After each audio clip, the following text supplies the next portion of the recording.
In the same way that God spoke to Israel in the past, He speaks to us today in the very same way.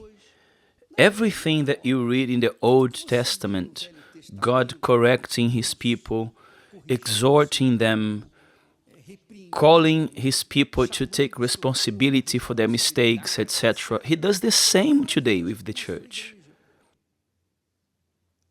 But the worst thing is that some people don't wake up.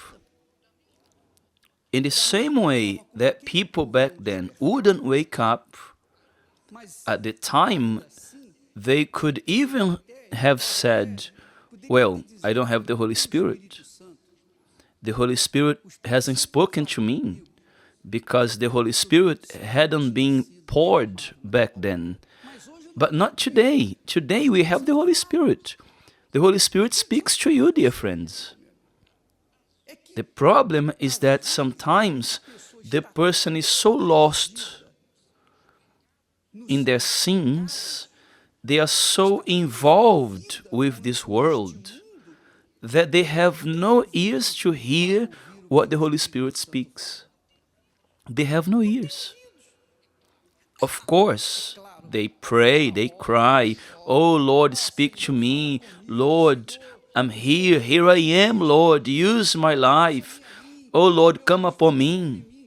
However, this prayer is very beautiful for others to hear, very beautiful, but it has no effect, no practical effect, because the person is in sin, the person is living in sin, they live with lies. So in this environment they are in, or in the world they are in, they want God to descend not upon the altar, but where they are in sin, to speak to them there. And it doesn't happen, ever. It will never, ever happen in no time. Whenever you say your prayers, think well.